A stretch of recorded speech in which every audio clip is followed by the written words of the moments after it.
Profesor Gerardo Caetano, buen día. Buen día, Jorge, ¿qué tal? Muy bien, ¿cómo estás, Gerardo? ¿Bien? Bien, bien. Bueno, el Mundial ha terminado para Uruguay, se apaga muchísimo, me da la impresión, el interés que el Mundial tiene para mucha gente, ¿verdad? Muchos, sin embargo, los futboleros van a seguir concretamente los partidos que pueden ser los más importantes, me da la impresión.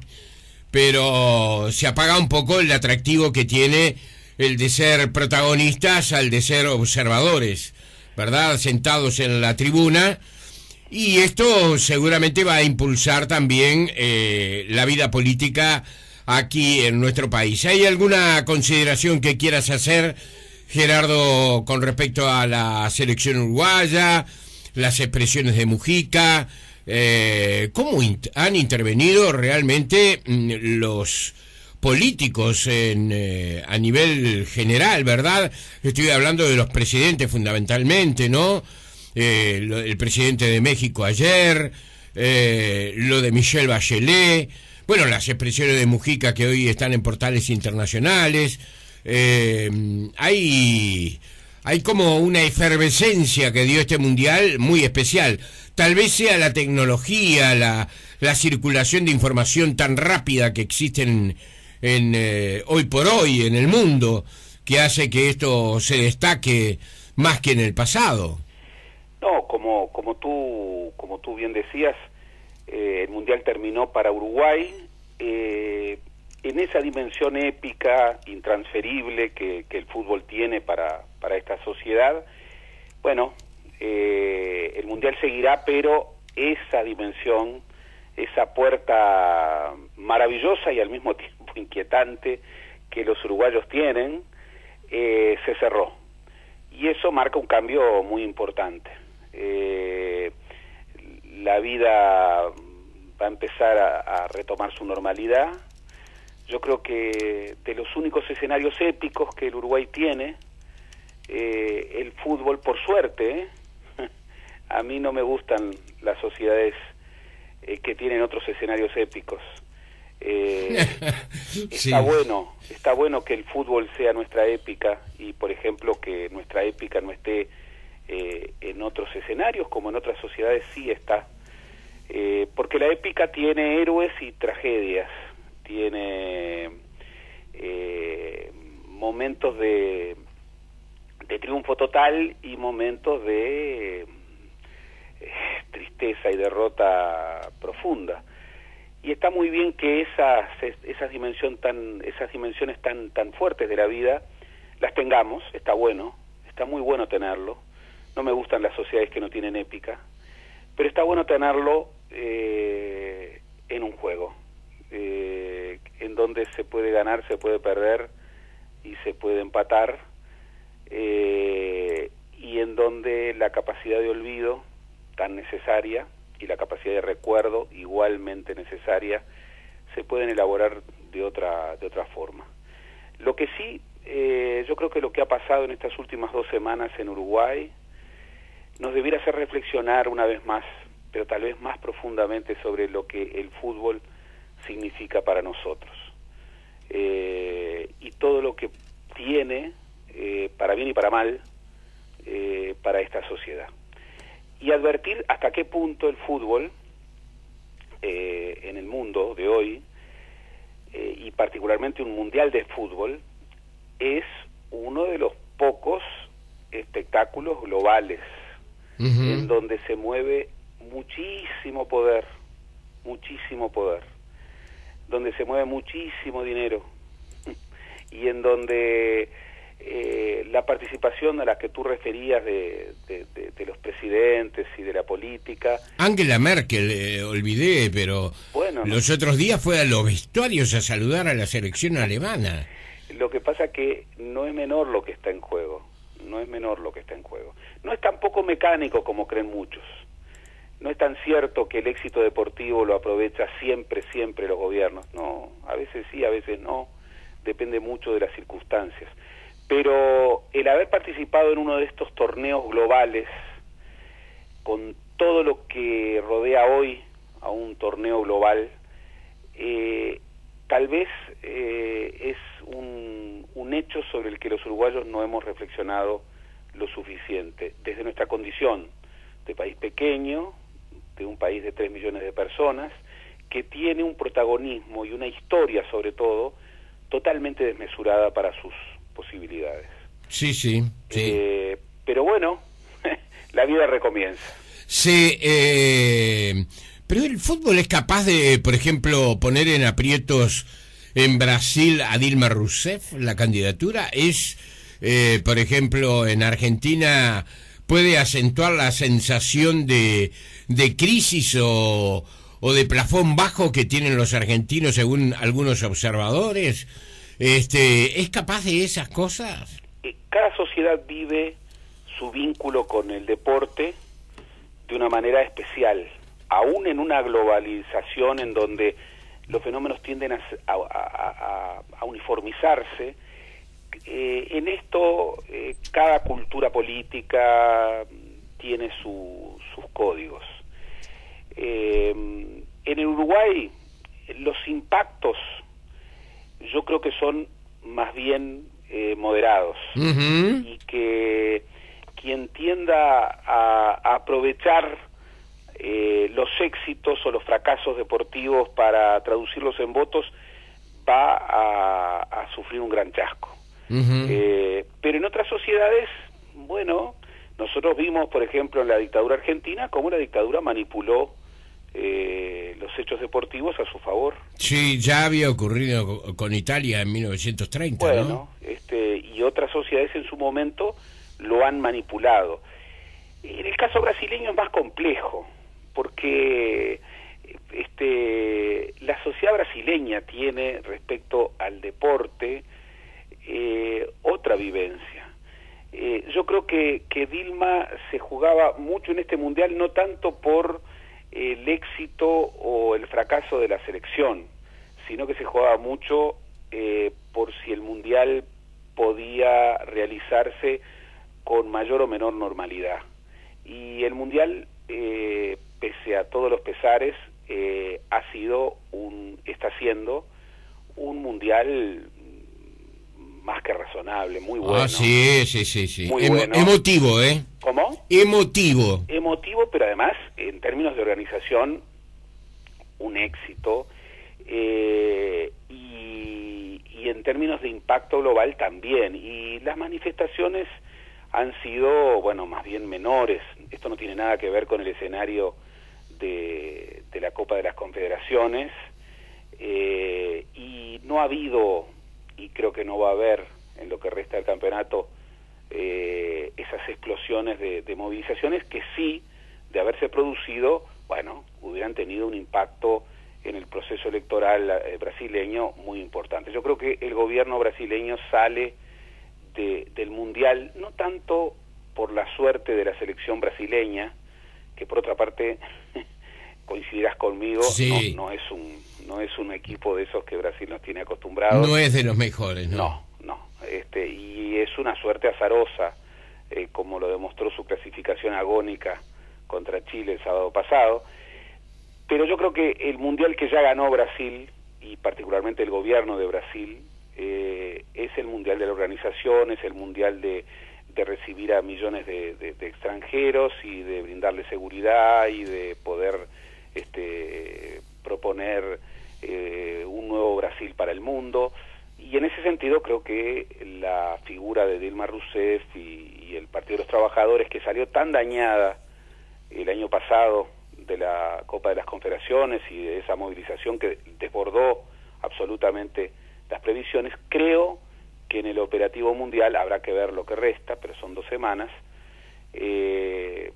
va a confirmar un éxito. Pero cada cultura o cada sociedad vive distinto. En el Uruguay, repito, muchas veces se sobredimensiona,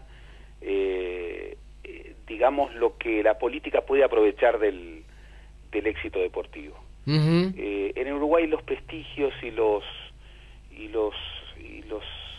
éxitos no se transfieren de un ámbito a otro, y los intentos de hacerlo más bien fracasan. Para lamentar, más allá de la demagogia inevitable que se da. No estoy hablando del ámbito político, ¿no? Sino que estoy hablando a nivel general de los uruguayos en general, y de los uruguayos conmigo incluido, con todos incluidos, ¿verdad? Aspectos positivos y negativos. Es decir, esa sensación de querernos decidir, por ejemplo, que los adversarios nos temen, que, por ejemplo, hoy lo comentaba más temprano, ¿no? Hay publicaciones uruguayas que siguen sosteniendo que Brasil respira porque no tiene que jugar frente a Uruguay. Probablemente Uruguay fuera un enemigo, un adversario, mejor dicho, incómodo para Brasil, pero no tanto como para que el fantasma del 50, como hoy se señala, haya sido un motivo de insomnio para los brasileños. De 10 partidos los brasileños nos ganan 7 por lo menos, ¿verdad? Sí, pero ahí hay que puntualizar varias cosas. Primero, la idea, la verdad que no muy inteligente, del fantasma del 50 no salió de la selección. No, está claro, por el contrario. Por el contrario, los jugadores, los referentes Lugano. Lugano y Tavares la rechazaron. Sí. Abiertamente. Segundo, Uruguay tiene, por eso tiene que reflexionar sobre esto que ha pasado. Uruguay ha reconstruido un vínculo con su selección nacional que hacía muchas décadas no se veía. Era el segundo aspecto, Gerardo. Yo lo que más me lastima de esta eliminación, que es una eliminación decorosa, está entre las 16 selecciones más importantes del mundo, como tú decías, somos un país pequeño, con escaso poder económico, se van rápidamente los jugadores. El último campeonato uruguayo que vimos debe haber sido el peor campeonato uruguayo en muchos años, con equipos grandes que están muy debilitados. Es decir, las perspectivas no son del todo halagüeñas, como para decir que la selección ha sido un fracaso. Por el contrario, se le ganó a Inglaterra, se le ganó a Italia, rivales europeos que hace mucho tiempo no se les vencía. Pero se quiebra algo que fue muy lindo vivir, más allá de eso que te decía, ¿no? La sensación de demagogia o de aprovechamiento que había de la situación, o del insólito caso Luis Suárez, de la manera autoritaria con que actúa la FIFA y todo ese tipo de cosas. Pero había algo muy lindo, que es el reencuentro de los uruguayos con un objetivo común, eso que nos cuesta tanto, ¿no? Claro. Eso que nos cuesta tanto. Eso habría que pensar si se quebró. Habría que pensar si se quebró. Una de las cosas muy buenas de Tavares y de esta selección es que desde la filosofía futbolera, que bueno, no tendrá un gran calado doctrinario, pero muchas veces tiene una profundidad realmente cabal, a la que hay que tomarse en serio. Han dado algunas señales muy importantes para la sociedad uruguaya. Una de ellas es saber elaborar las derrotas. Yo las declaraciones de los jugadores y del técnico después de la derrota del otro día me parecieron ejemplares. En el sentido de no buscar excusas. Estoy de acuerdo. No buscar los campeonatos morales. Nos ganaron bien. Que siempre criticamos, elogiar al adversario. Fueron superiores. A mí me parece que así como Uruguay demostró una vez más por qué es tan incómodo jugar contra Uruguay, porque Uruguay tiene eso maravilloso, que es que le puede ganar a un rival superior. Uh-huh. Tiene los atributos que le permiten ganarle a un rival superior, y sin eso Uruguay no corre en ningún campeonato. Uh-huh.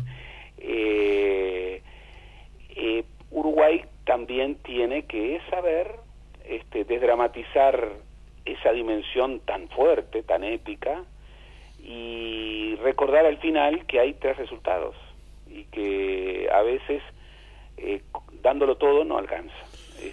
Absolutamente. Entonces, yo lo que diría es, vivimos 2 semanas fuertes, intensas.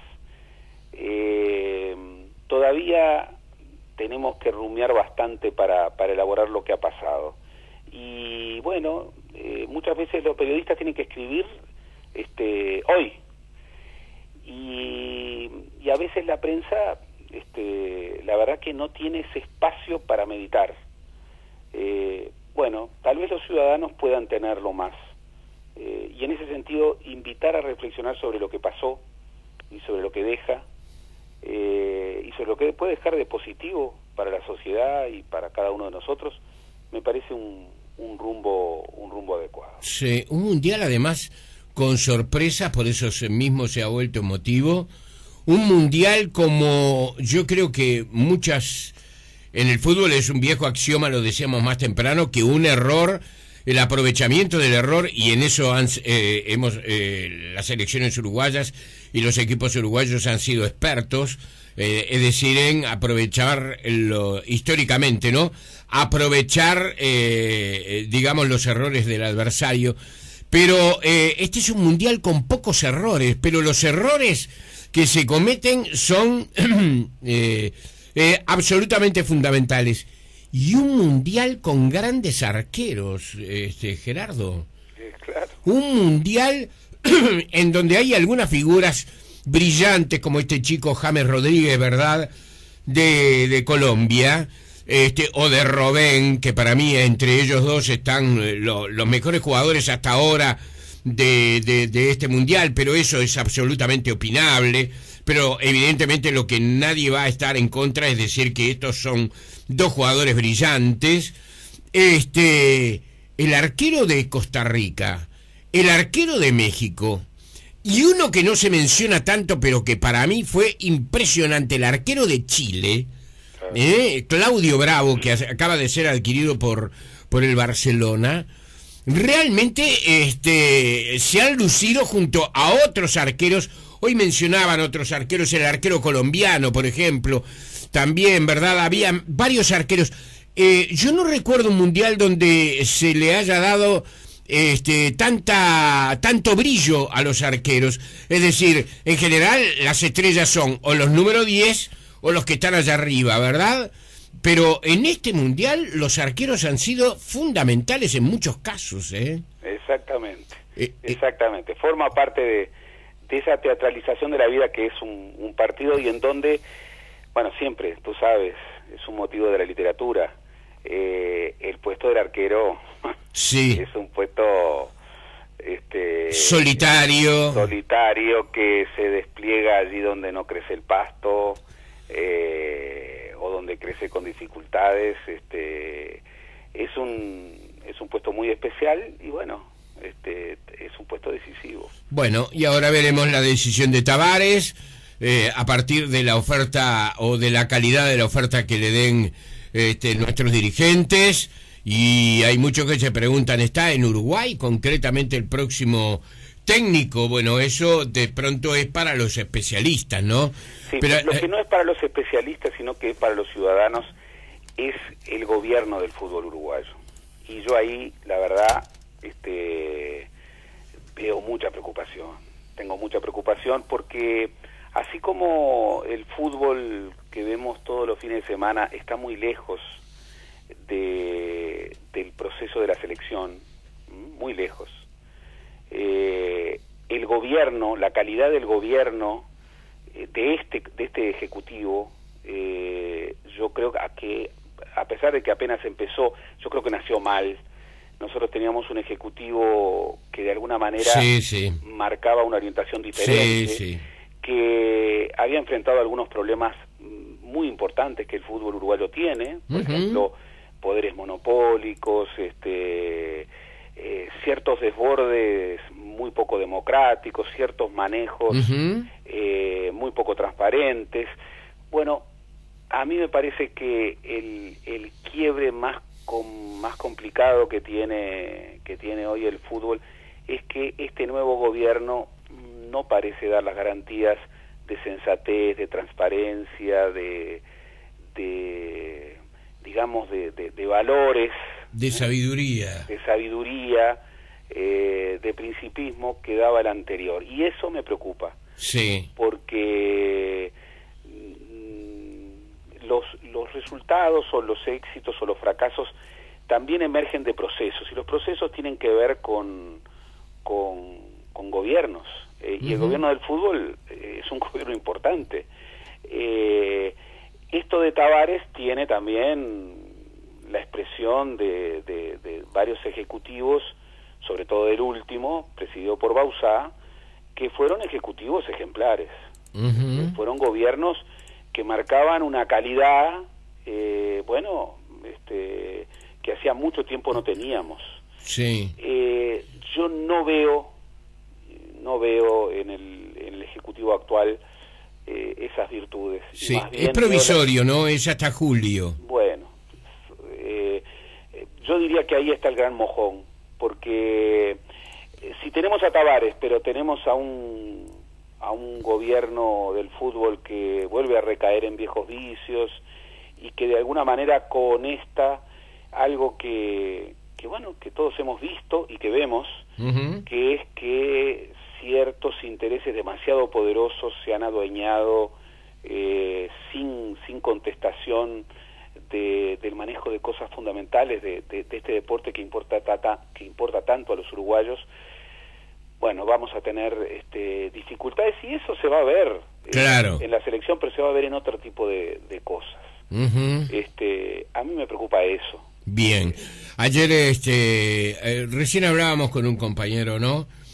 Lo de Colombia no es, digamos, una casualidad. Tienen una generación de jugadores fantástica, le falta uno de los mejores, que es Falcao, pero además tiene un técnico extraordinario incluso hasta como persona, respetado, como pasa con el maestro Tavares, ¿verdad? Un porteño rarísimo, que tiene todas las virtudes, perfil bajo, muchas, sí, los porteños, sí, y no tiene los defectos, que son muchos, sí, de los porteños. Perfil bajo, sabio.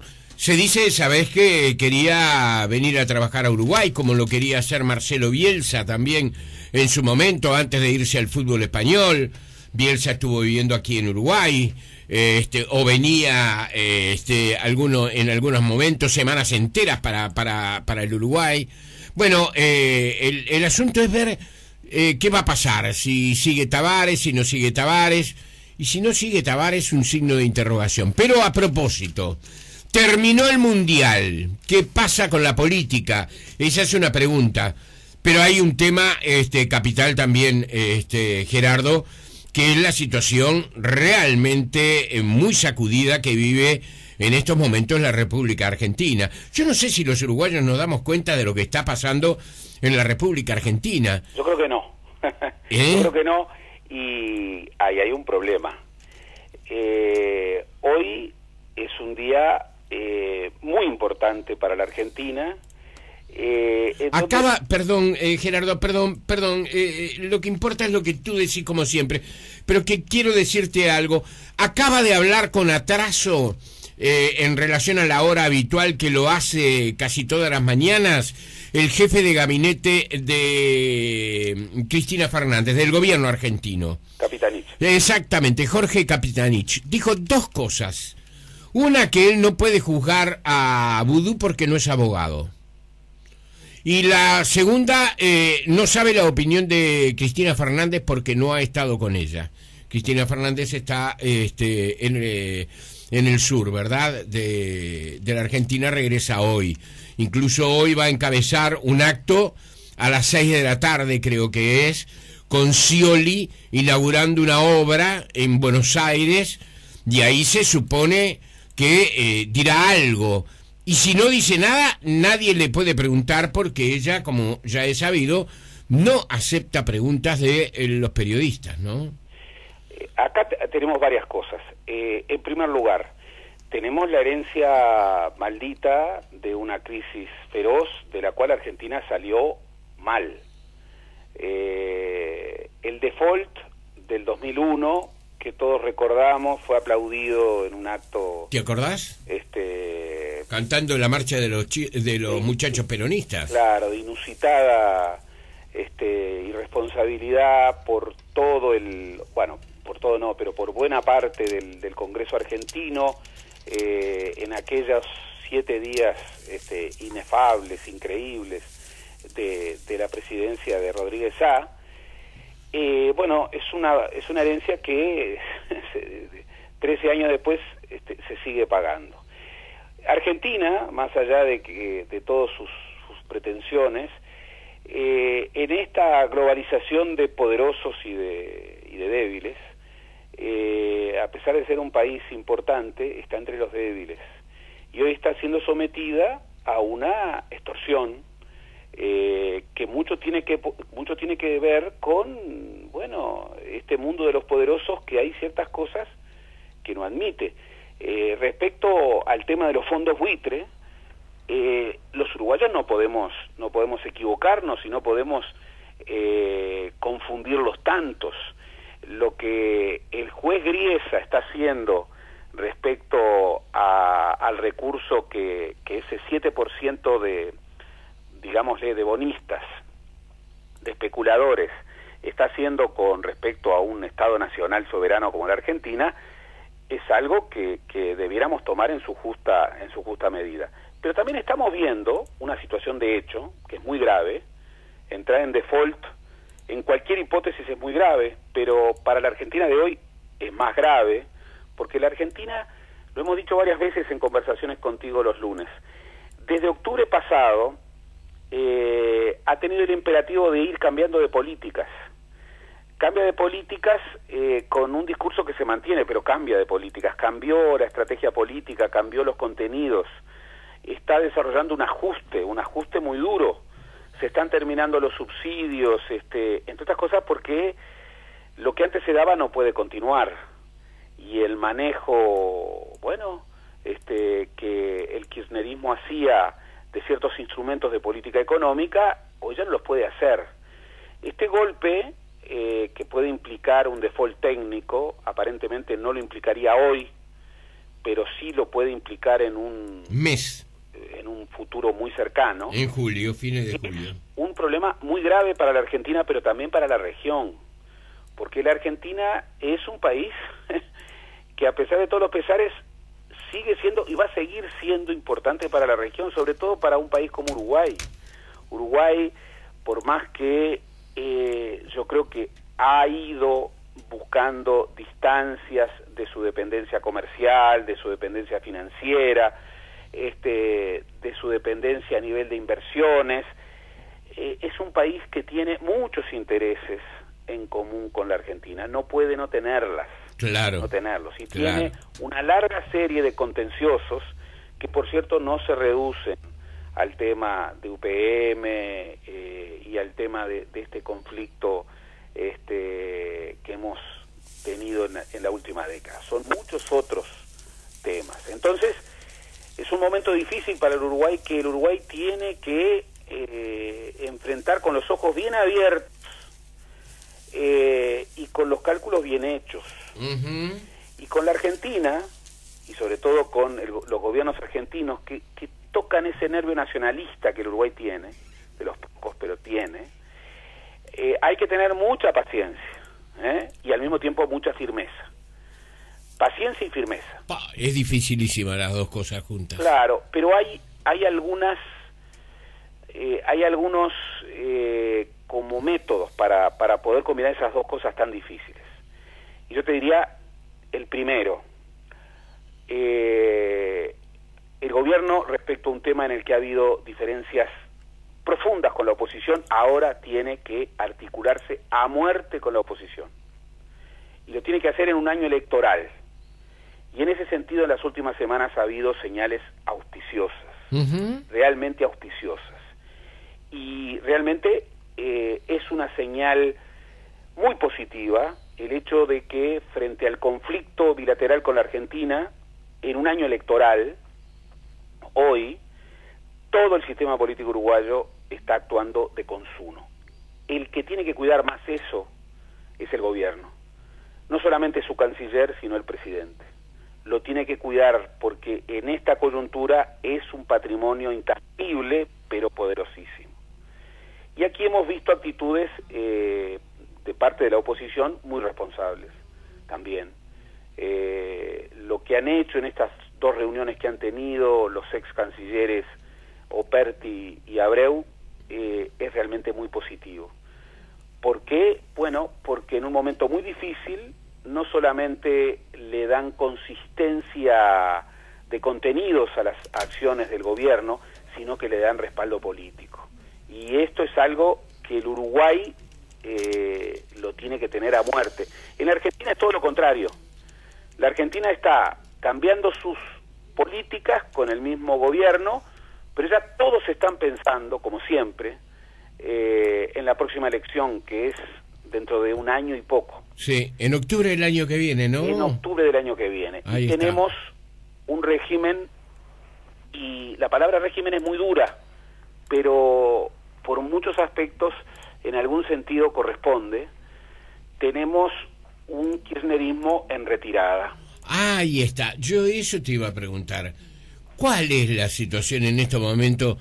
Ese poder, ¿verdad?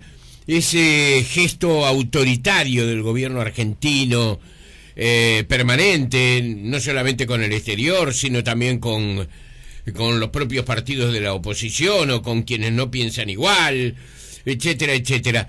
¿Cómo resiste ahora este embate? ¿Sabes que ayer quedé sorprendido, lo contaba también más temprano, viendo un programa de televisión cuando dijo un periodista de...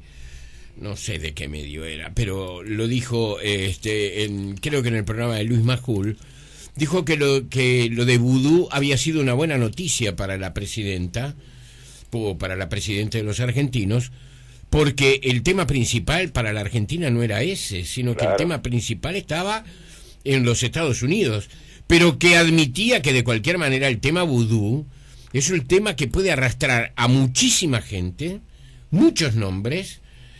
Se teme mucho y hay rumores de que realmente Vudú es una persona capaz de prender el ventilador y hablar y decir cosas que de pronto no son convenientes para el gobierno. Pero además esta actitud de presidente, ¿verdad? Que se ha tomado, este silencio, que vamos a ver si esta tarde se rompe o no se rompe en el vecino país. Todo esto con la visión que se está dando, porque en estos días se cumplen 40 años de la muerte de Perón, y se está haciendo revisión, suplementos especiales, análisis de lo que ha significado el peronismo.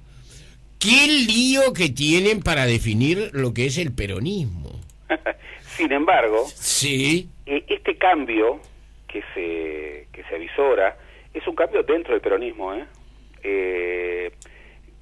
yo tengo, por ejemplo, uno ve un fin de época. El kirchnerismo está replegándose. Sí, en el ocaso, en el atardecer. En el atardecer. Hay que ver si encuentra una salida razonable.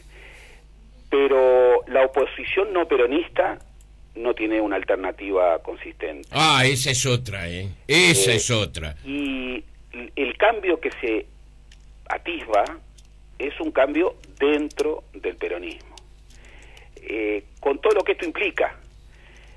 ¿Será Scioli? ¿O será Massa? ¿O será Massa? Que está salpicado de alguna manera porque era, en este caso, si bien es cierto, no tuvo nada que ver aparentemente, fue de los grandes impulsores originales de Vudú, ¿no? Por supuesto, y ver la trayectoria de Vudú.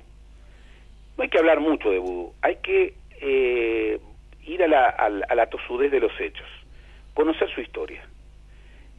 Como un hombre que fue un economista joven de Álvaro Alzogaray, del partido de Álvaro Alzogaray, que era la derecha dura, la derecha del poder económico en la Argentina, se convierte en el vicepresidente de un gobierno nacional y popular como el kirchnerista.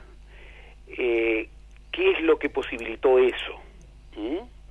¿Qué es lo que de alguna manera motivó a Cristina Fernández de Kirchner a elegir a una figura como Vudú para acompañarla en la fórmula presidencial y nada menos que darle la vicepresidencia luego de, bueno, la situación traumática que había vivido con Cobos en el periodo anterior? Sí. Y ahí nos vamos a encontrar con esas urdimbres tan complicadas de la política argentina, porque hoy, viendo simplemente la tosudez de una historia de hechos, uno dice, Vudú nunca debiera haber sido elegido, pero lo de Vudú era conocido. O sea, no es que ahora de golpe aparece una historia que estaba oscurecido, que estaba... No, lo de Vudú era muy conocido.